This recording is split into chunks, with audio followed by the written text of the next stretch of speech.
what it is, what it look like, what it's gonna be. It's Oak Tree Entertainment coming back at you live.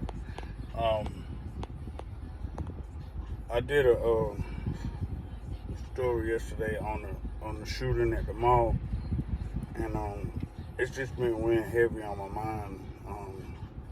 Let me take my glasses off. Been weighing heavy on my mind and stuff, but I know the young man's father, and I know the family very well. It's like family, but I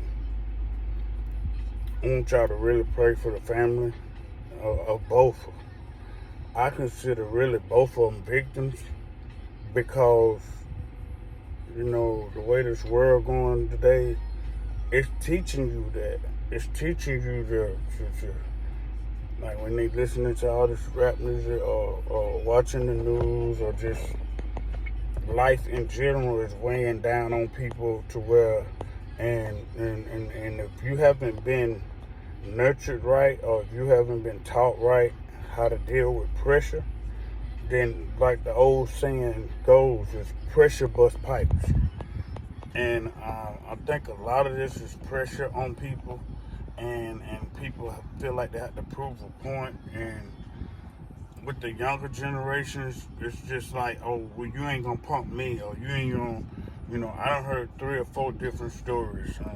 One was when the guy was getting bullied and he was tired of it, and the other one was just like they had beef, or you know, there was a ops or whatever. I don't even consider people to and down, you know, you shouldn't even be having ops. At a time like this, we should be coming together. You know, we should be coming together to help each other instead of harming each other, killing each other, or putting somebody down. You know, I like to see people prosper. I like to see people go forward with what their dreams is, or shooting for it, or even going in that area of doing right. You know, because there's just been so much wrong done to us as black people, or older black men, younger black men, middle class black men, middle-aged black men. We done had to go through so much over the years, and we still having to go through it. And you know, we pack out funerals and we pack out on stuff like that when something bad go on, or when the hospital get all packed out when somebody gets shot or whatever, because they know the victim or whatever, and that's good, you know. But why do we have to pack out stuff when something is bad? When people putting out good videos, you know, like motivational videos, like somewhat what I do. There's a couple of other more people that do it, but I try to do it to the sense of being real and being humble. And then, you know, I want the young folks to respect me, because I've been there. You know, I've been there. I've been in their shoes. I remember times where I had to stay out on the block by myself just to get enough money to eat, or have a room, get enough money to go rent me a hotel room. But that's a different story. And we are black people that should be coming together, because we don't see so much effing pain that we don't have to go through, that we should be really like coming together. We shouldn't be going against nobody, because you got to understand, the whole world is against us anyway, if you look at it. Because if you ain't got no money and you in a poverty state, ain't nobody dealing with you. Ain't nobody calling your phone. Ain't nobody texting you. Don't nobody care about what you post on Instagram or YouTube or any of these social media platforms. Don't nobody care about nothing like that if you ain't popping, or you ain't got the biggest chain on, or you ain't rapping, or you ain't got enough weed, or you ain't smoking and getting high with them, or whatever, or drinking every day, or that's your clique, y'all get around and do all this and that stuff. Ain't nobody sitting here calling you if you broke, or if you ain't got nothing, no product or whatever that somebody want. whatever it is that they doing out there now. I don't know. I ain't been out there in years. And I ain't planning on going back and don't care about that. I'm going forward about helping the youth to come out of that. And I done mentioned before in a conversation that I had with a partner of mine, we all go out and sit down and eat and brainstorm and talk about each other. You know, if we got something going on, we help each other. You know, whatever his opinion is, I value it, and whatever my opinion is, he value it. But what I'm saying is that we are being there for each other, me and him, and that's what these youngsters need. They need somebody to, like, when they get into a bind, we need to grab hold to them, get with them, because they'll listen then. Because why? They might have got a court case and got hemmed up in something, or they might be going through some kind of sickness or pain or whatever, and that's when it's time for you to reach them. You can drop that seed in them then, and that's what we need to start doing. And then following up on it. When you drop a seed with somebody, you follow up on it. Call them, check on them. They respect you more. I mean, I done mentored so many different young guys to where I drop a seed in them, and I go back a couple months or years later, and I see them prospering. I see them doing some of the stuff that I do. You know, like cutting grass, I just see some of them starting out having a lawn service or doing something that's productive, because that's what I do. I be done taught them something that can stick with them for the rest of their life. Even if they ain't working for nobody else, they can go grab a couple tools and work up and buy a couple tools and learn how to and start doing it, because I done taught them how to do it. Because when I teach them a trade, I teach them a trade that they'll never forget. I teach them something that they can start their own business. But I just wanted to come to y'all today, man.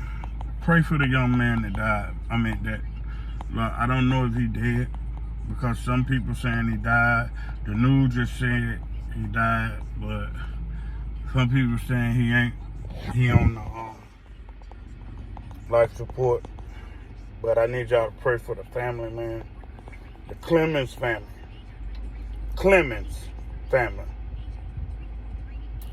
So pray for the family. Pray for the daddy.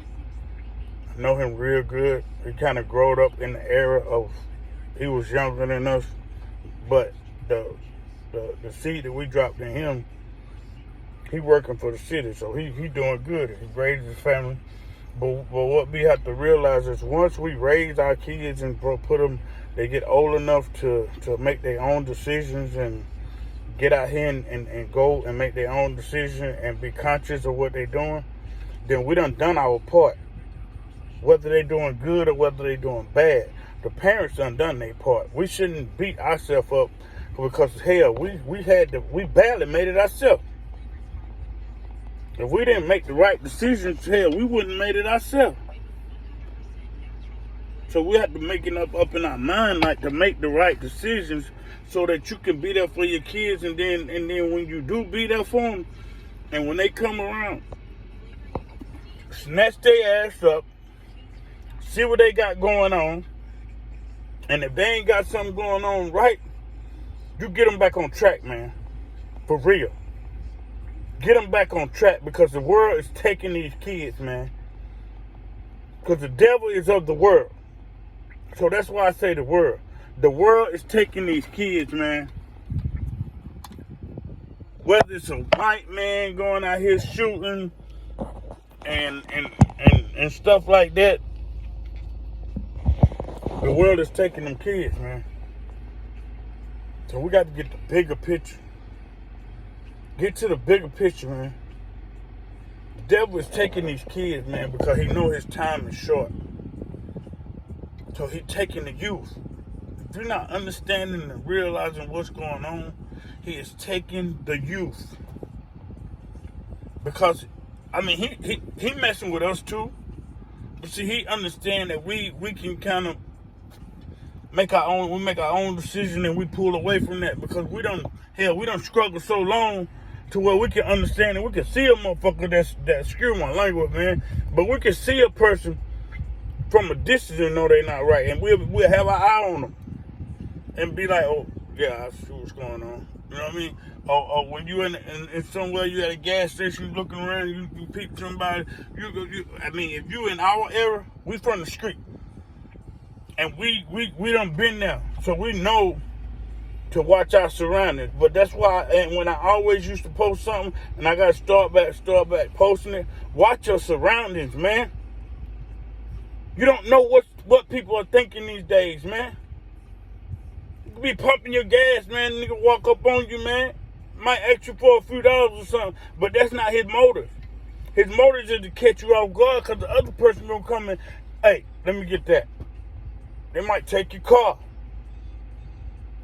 Take your kid in the car. Take your old lady in the car. Now you gotta, you know what I mean? And you standing at the gas station and got. Man, watch your surroundings, man. Watch your family surroundings. When you leave the house, you should sometimes walk around the house. Make sure the house okay. Make sure ain't nobody standing nowhere, or if you're in an apartment, make sure nobody's standing around your house or around your cars or something, because if you leave your home and you leave somebody there, they are in jeopardy. And if you're not paying attention to your family or paying attention to what's going on, you know, you might walk, if you're in an apartment, you might walk by, nigga already know where you live, because they been scoping you.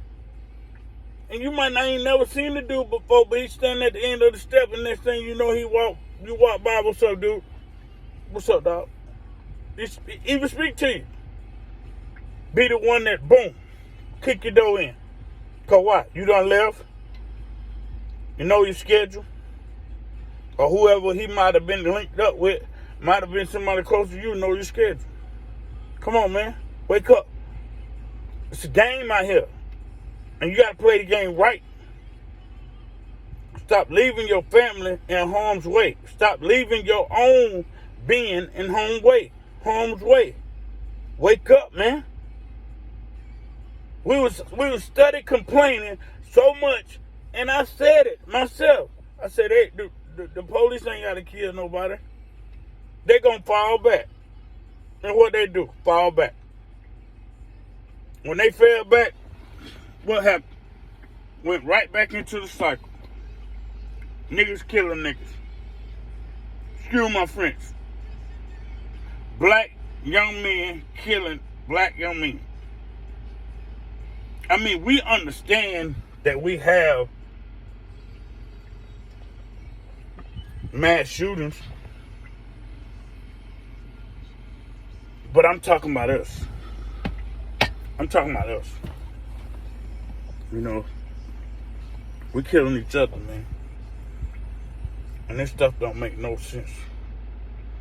I'm going to keep on.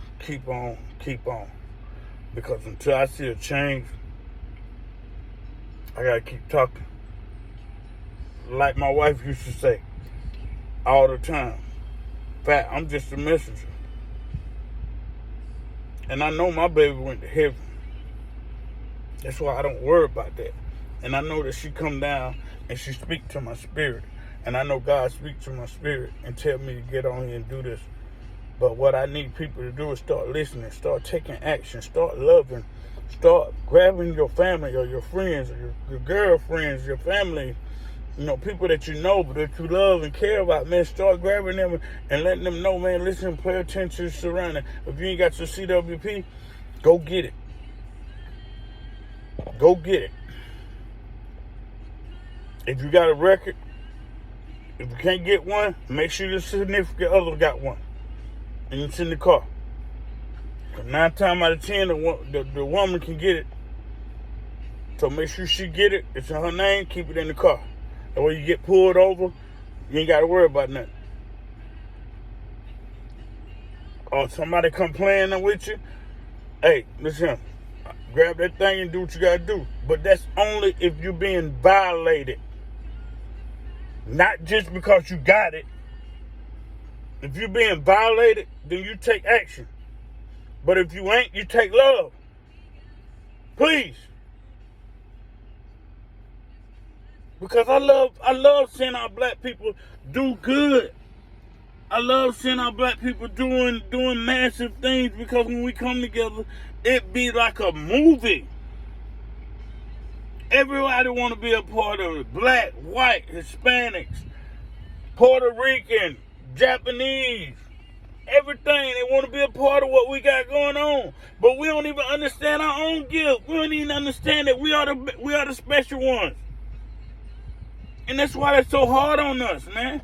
That's why it's so much going on with us. Because we are the chosen one. But you got to get that in your head and get that understanding and know that. Know that you are special. Know that you are a leader. Know that you are a provider. Know that you are a husband. Know that you are a caretaker. Know that you got kids that's watching you. That's growing up going to be the other generation. And if you're in a toxic relationship, just walk away, man. Walk away, please. Don't hit that woman. Don't hurt the woman. Don't hurt the kids. Please, man. But I need y'all to pray for the Clemens family, man. Whether he dead or not, I don't know. I don't like to put out fake news. I don't like to put out news that's not true. And I apologize if I said it on my other interview yesterday, but that was the word that came to me. I don't really go looking for this stuff. I had got confirmation from somebody that was there, but they didn't know either if they had died. All they know that, and I got the video and I got everything, but I can't, out of respect for the family, I'm not putting it out. I do have it, and I have a conversation that me and the man talked about, but I'm not putting that out because I didn't ask him. He didn't tell me, I could put it out or whatever. If I ask him and he says it's okay, I will put it out. But out of respect for the family, I'm not going to put the video out where the boys laying out on the ground gasping for breath. I got the video, but I'm not putting that out. Just pray for the Clemens family. Also pray for the family of the guy that did it, man. Because once again, we lose two young black men that's intelligent, that could have been something, but the devil took that from them, stole their dream. So if you see somebody that's walking around packing a gun and they ain't got nothing going on and nobody is harming them, man, tell them jokers to put that stuff up, man. Cause I had a couple with an interview of mine, and they trying to bring guns in, and I'm like, hold up, man, put them guns back in the car, man. Only person gonna be in here with a gun is me. You in my establishment, and it's registered. But I just really encourage everybody, man. Please watch your surroundings. Pray for the Clemens family. And pray for your neighbor. And get wisdom and understanding. So that you know that you don't have to shoot nobody or kill nobody. All because y'all have a disagreement or you don't like each other. Put these dukes up. Fight. That's what we used to do. See how hard your knuckles is, nigga. See how hard your knuckles is. I know my cousin used to say pig knuckles. You know what I mean? So see how hard your fist is. We used to fight so much I broke my hand from fighting. And still fought with the hand broke. But we was able to see each other again. I didn't kill nobody. So when you doing that, fight it out, nigga. Fight it out. Put them guns down, man. Fight it out. So I want y'all to pray for the Clemens family. Like I said, I don't know if he died. They got stuff out saying that he died, but I don't think he died. But I want y'all to really just put them guns down, man, and stop. If you got a confrontation with somebody, fight. I love everybody. Oak Tree Entertainment coming back at you live, and we just want to just show everybody love and tell everybody put them guns down, man. Stop this violence, please. All right, peace out, man.